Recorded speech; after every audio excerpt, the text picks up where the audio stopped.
Hi everyone, hope you're doing fine. Welcome to this new video. Today we're going to talk about the capem day. Since many teachers are concerned, what is capem, when is going to take place, who is going to come on the day of capem, how to prepare for this important day. You are going to see all this in this video. So we start with the definition of capem. Capem, it's a French word. It's an abbreviation of le certificat d'aptitude professionnelle à l'enseignement moyen. It's a certificate that is given to the teachers after 1 or 2 years of teaching, of course, and after the training. When? So it's going to take place after 1 year of teaching. Normally during the 2nd year of teaching, when you finish the training. So you sit for the contest. When you win the contest, you're going to be a trainee. So in the first year of teaching, you are just a trainee, and then after that you're going to be sitting for the capem day, and then you're going to be officially a teacher. Before the capem, now the inspector is going to send you the date of the capem day. Before that, he or she is going to send you to a trainer in another school in order to attend some classes, in order to, of course, he's going to advise you, he's going to check your documents, your daily copybook, your lesson plans, and so on, and she or he is going to attend some of your classes. So you attend her or his classes, and she or he is going to attend your classes, and then she's going to write a report. All this is going to be before the capem day. So, how to prepare for the capem day? First, you have to choose the classes. If you have 3 classes of 3rd year and 2 classes of 1st year, you have to know which class to choose. 1 class for 3rd year and 1 class of 1st year. This choice is going to be dependent on the level of your pupils, on the behavior of your pupils, on the number of good students per class, on the copybooks of your pupils. So you have to know which class to choose. And then you're going to choose the skills to teach. Grammar is compulsory. All the teachers should present a grammar lesson on the capem day. And reading or listening. It means there is no writing. So grammar is compulsory, and then you choose between reading and listening. Of course, this is going to be dependent on your pupils, if they like reading, if they like listening, if they prefer listening. So you have to know the profiles of your pupils in order to be able to choose the convenient skill to teach. Then you are going to prepare your lesson plans. Your lesson plans, I'm going to give you examples to see, should be attractive, should be organized, should be well detailed, of course, with the framework, with the competencies, with the time, with the activities I'm going to show you, and make copies for your inspector and the teachers that are going to come with him or with her. If, for example, he's going to bring 2 teachers, 3 copies are enough. And 1 for you, of course. If he's going to bring 3 teachers, so 4 copies are enough and 1 for you. So you have to make 5 copies all in all. You have to prepare your materials. The materials should be prepared after you design your lesson plan. If, for example, your lesson plan is going to be introduced by a game in which you're going to use pieces of papers or use some materials, for example, some cards or flash drive, CD, phone. So you have to choose the materials after designing your lesson plan. And then, don't forget, of course, the book, pictures, handouts, markers, pencil case, eraser, all the things you need, of course, in your teaching. And then you're going to prepare all your documents. The curriculum and syllabus, you're going to find it, of course, you just ask your colleagues to provide you with this, or the trainer, teacher, or the inspector. You're going to take the yearly plannings you rely on, it means the plannings you rely on in your lesson plans, the daily book, the training copybook, the book that you used to take in the training period and sessions, and the marking copybook, of course. If it is included in the daily book, it's okay. If it is apart, you don't have to forget it. Then you make sure that the textbook, textbook is up to date for all the classes, not just the class you're going to sit the capem exam with all the classes, not just the 2 classes you chose, with all the classes. Then you have to choose your classroom.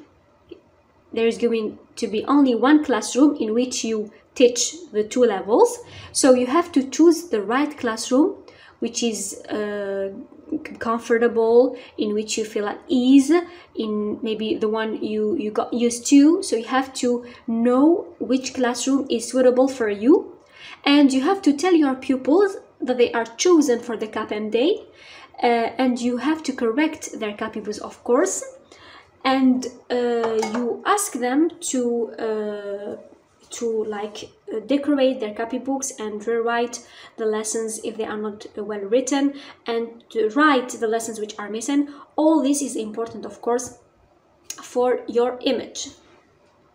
So here I'm going to show you the lesson plan that I have actually presented on my capem day. So I presented a grammar lesson with 3rd year and a reading lesson with 1st year. So here we have la page de garde. It's going to be like that. So you write the capem day, you write the grammar lesson or reading lesson, you write the level, 3rd, 1st, 4th, whatever. You write the school, the inspector, the trainer teacher, and of course her or his school, and the trainee teacher, of course, who is you. And you write, of course, the date. And now we move to the profile, as I call the profile of my lesson plan. So in the profile, I have the school, I have the level, I have the class, and then the sequence. Of course, you're going to present the lesson of grammar, so you write the title of the lesson. Don't write lesson 1, lesson 2, lesson 3. So here I presented may and can. The framework is PPU. It means presentation, practice, and use. The learning objective is something very important, and be careful to the statement of the objective. You have to say, my pupils will be able to make formal and informal requests. My objective is concrete. It means by the end of the lesson, my pupils will produce formal and informal requests using modal verb may and can. Now, target competencies: interact, interpret, produce. Normally, these target competencies don't change. The domain: oral, written, and both, because my pupils are going to speak and they're going to write. Target structures: can and may. It means the structure or the lesson that I presented, verb stem.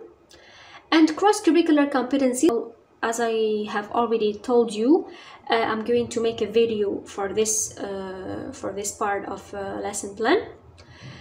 The core values are something very important. You may be asked about. So you have to, by the end of the lesson, your pupils are going to learn to be polite, to be sociable, and to respect others, since they're going to use may and can. And in the middle, I just wrote the aim of the sequence, the whole sequence. So here I used the word aim, not objective, because the aim is broader than objective. Now I'm going to show you the profile of the other lesson plan, which is the reading lesson that are presented with 1st year. So the same thing, the same profile: the school, the level, the class, the sequence, the lesson, and the framework. Here the framework is actually different from the grammar lesson, which is PWP or PDP. It means pre-reading, while reading, or during reading, and post-reading. Then we have here the target competencies, domain, and structure. Of course, for the competencies and domain, they are the same. For the structure, here simple present, because it was like the verb which was like dominating in this lesson. And of course I focus on the objective, which is concrete. By the end of the lesson, my pupils will be able to speak about daily activities. Now we move to the D-Day, or the day of the capem. So the D-Day, it means the day you're going to present your lessons. So you have to go to school early. This is something obvious, of course. You don't have to be punctual. You go before the time to be ready. You have to pay attention to the clothes you choose.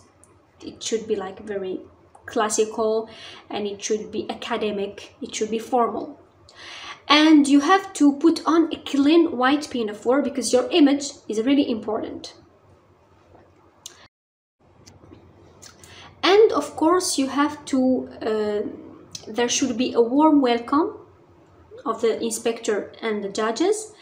You have to give them copies when they enter, like they sit. You're going to go and give them copies of your lesson plans.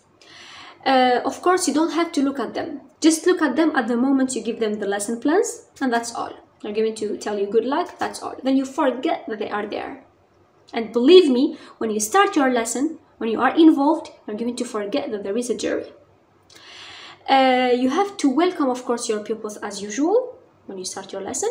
And of course, don't forget your icebreaker, which is really important for some inspectors, including mine.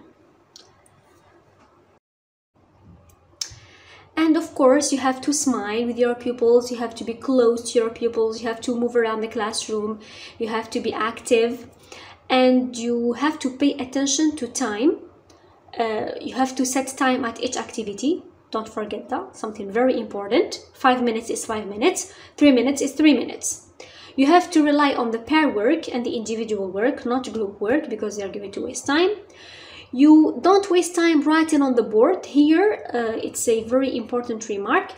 You have to write, for example, if you have a script to present to your pupils, you're going to distribute handouts of the script, and you're going to write your script on the board, of course on a big paper, and you stick it on the board. Don't write the script on the board directly. You have to prepare it the day before on a big paper and stick it directly on the board.